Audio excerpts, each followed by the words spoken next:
7 en punto de la mañana comienza nuestra segunda hora de programa y vamos a hacerlo con la primera entrevista del día. Igor Cotto es abogado, experto en negociación y resolución de conflictos. Con él es interesante hablar acerca de estos encuentros que se estuvieron dando, además confirmados por el presidente de Estados Unidos, Donald Trump, y luego por el presidente Nicolás Maduro, entre gobierno venezolano y gobierno norteamericano, aunque al principio el gobierno venezolano había rechazado primero la posibilidad y segundo, la realidad de estos encuentros. Y es interesante hablar un poco de los antecedentes. ¿Esto tiene algún tipo de precedente, estos encuentros entre un gobierno como el venezolano, luchador acérrimo en contra de los Estados Unidos en el continente, y un gobierno como el norteamericano con una tendencia tan dura hacia el lado contrario del gobierno venezolano? Okay. Bueno, gracias por la invitación y muy buenos días a ti y a tu audiencia. Mira, definitivamente que no es de extrañar esto, porque debemos recordar que ¿por qué se inicia la mediación de Noruega? Bueno, la mediación de Noruega no inicia por un llamado del gobierno de Nicolás Maduro, ni mucho menos porque el gobierno de Nicolás Maduro haya aceptado un llamado a negociar un tema electoral con la oposición. Esa mediación con Noruega se da por la presión de la comunidad internacional. Presión que se da ¿cómo? A través de las sanciones. Sanciones primero a personeros del alto gobierno y de diversas instituciones del Estado venezolano, y posteriormente a través de sanciones que se están dando a empresas del Estado como PDVSA, por ejemplo. Estas sanciones definitivamente ponen en una situación muy difícil al gobierno en cuanto a qué hacer para poder obtener recursos, dinero, para llevar adelante bueno, la cosa del Estado, la administración del Estado. Igualmente, personalmente, esto le genera a muchos de estos actores bueno, incomodidades, hay un malestar personal de cada uno de estos actores que han sido sancionados. El problema no solamente es ese, el problema es que algunos de los que ya están sancionados, algunos de estos actores ya están judicializados.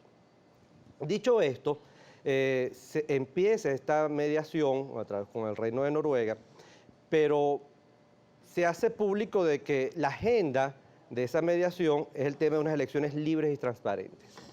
Pero ¿cuál ha sido el gran tema del gobierno de Nicolás Maduro? No, es que yo lo que quiero es que me levanten las sanciones. Pero la gran pregunta que hay que hacerse, ¿eso depende de la oposición, con el cual está negociando en esa mesa de mediación? No. Entonces, ¿eso de quién depende? Bueno, depende de la comunidad internacional o de los actores de la comunidad internacional que han tomado la decisión de ejecutar un conjunto de sanciones. La Unión Europea por un lado y Estados Unidos por otro lado. Seguramente, y no debemos extrañar, se deben estar dando avances en la mesa de mediación para llegar a unas elecciones libres y transparentes. El tema es que el gran interés del gobierno no son las elecciones libres y transparentes. El gran interés del gobierno es cómo yo puedo utilizar estas elecciones libres y transparentes para que me levanten las sanciones. Y como eso no parte, o eso no depende, repito, de la oposición, bueno, seguramente el Reino de Noruega, al más alto nivel, habrá hecho algunas consultas, seguramente ha informado de los avances y de los obstáculos, y seguramente es por esto que se da este contacto seguramente, primero, entre actores particulares vinculados al gobierno de Nicolás Maduro, buscando que se levanten algunas sanciones, buscando que se le levanten algunas medidas a través de la colaboración, de la cooperación con ellos, etc. Y esto seguramente llegó a los oídos de Nicolás Maduro, y bueno, y antes de que esto se pudiese generar una bola de nieve, de que actores individuales empezaran a negociar por su cuenta, bueno, él prefirió entonces seguramente institucionalizar esta negociación entre actores de la administración de Trump y actores de la administración de Nicolás Maduro. Bien, ahora hay un tema bien interesante acá. En el proceso que Estados Unidos implementó en contra de Cuba en su momento, el bloqueo que estableció en contra de Cuba, ¿hubo algún tipo de encuentro de este tipo? Porque cuando Raúl Castro estrecha las manos con Barack Obama en aquella cumbre de las Américas en Panamá, decían el encuentro inédito e histórico. Pero en el proceso sancionatorio hacia Cuba hubo muchas discusiones sobre Cuba, sobre todo en el marco de algunos organismos internacionales. Pero este tipo de encuentros secretos como el que se dio en Venezuela ocurrieron en su momento ¿Hay algún antecedente de Estados Unidos implementando este tipo de prácticas? Mira, seguramente sí. Es decir, yo no quiero entrar en el ámbito de la especulación, etcétera, mucho menos comparar el caso venezolano con otros casos, porque además debemos llamar la atención de algo.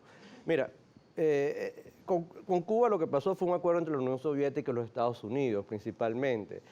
Además, la comunidad internacional, paradójicamente, nunca puso en la agenda la salida electoral del régimen de Fidel Castro. Incluso voy a ser un poco más radical. Ni en el caso de Corea del Norte, la comunidad internacional plantea la salida del presidente de Corea del Norte, sino lo que plantea es el tema del tema del uso de las armas nucleares y todo esto. Entonces yo creo que el tema es que en la agenda de la comunidad internacional sí está planteado el tema de unas elecciones libres y transparentes para ver qué pasa aquí en Venezuela. Y yo creo que lo que nos debe interesar a nosotros los venezolanos es que de darse cualquier resultado allí en esa mesa, es necesario de que para que se dé ese resultado deben darse negociaciones paralelas. ¿Y las garantías de que ese resultado llegue a feliz término? Bueno, las garantías no solamente de que el feliz término depende del acuerdo, de que se cumple el acuerdo. Entonces, cualquier acuerdo que allí salga, de esas elecciones, ojo, y que no es cualquier acuerdo, ese acuerdo de unas elecciones libres y transparentes, que por cierto, no sabemos si van a ser un acuerdo sobre unas elecciones presidenciales, o de repente en esas cartas de opciones que se manejan, dice, bueno, vamos a hacer un llamado a unas elecciones generales. Pero indistintamente yo creo que ese acuerdo va a estar acompañado de la comunidad internacional. La garantía va a ser la comunidad internacional. ¿Y de no cumplirlo? Bueno, de no cumplirlo seguramente entonces estas sanciones se van a recrudecer. Vamos a ver sanciones mucho más duras contra el gobierno de Nicolás Maduro, porque bueno, definitivamente tampoco la comunidad internacional está apoyando esta mediación para que se burlen de ella. Si algo está buscando la comunidad internacional es que si se llega a un acuerdo, ese acuerdo se cumpla y no se trate de burlar.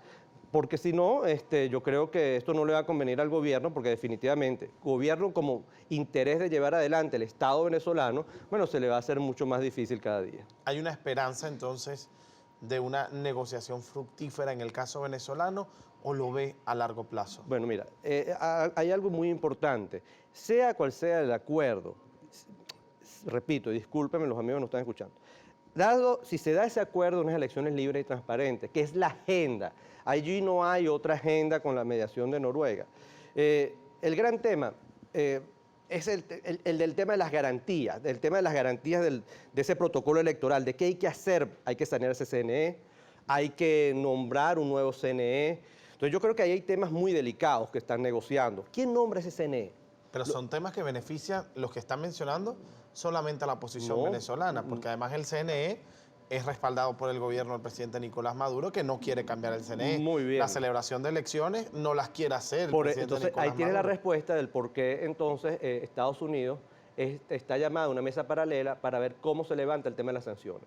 Porque el único garante, o mejor, garante no, el que va a catalizar la salida o que se terminen estas sanciones es el propio gobierno colaborando con esta negociación. Ahora, es lógico... Es decir, el único punto de negociación de la oposición es haz lo que decimos y Estados Unidos levanta las sanciones, por ejemplo. Bueno, yo no lo sé si ese es el único tema. Lo que sí sé es que la oposición no tiene potestad, no tiene capacidad de levantar ninguna sanción, porque la oposición no ha sancionado a nadie. Pero entonces, ¿qué otorga? Porque en una mesa Muy de bien. negociación, ¿Qué es lo que se va a otorgar? cada quien tiene que ceder Muy en bien. algo. Allí se deben estar cediendo temas tales como, oye, ¿qué va a pasar al día después? ¿Cómo la oposición garantiza de que al día después no va a haber una persecución política si es que se da un cambio en Venezuela?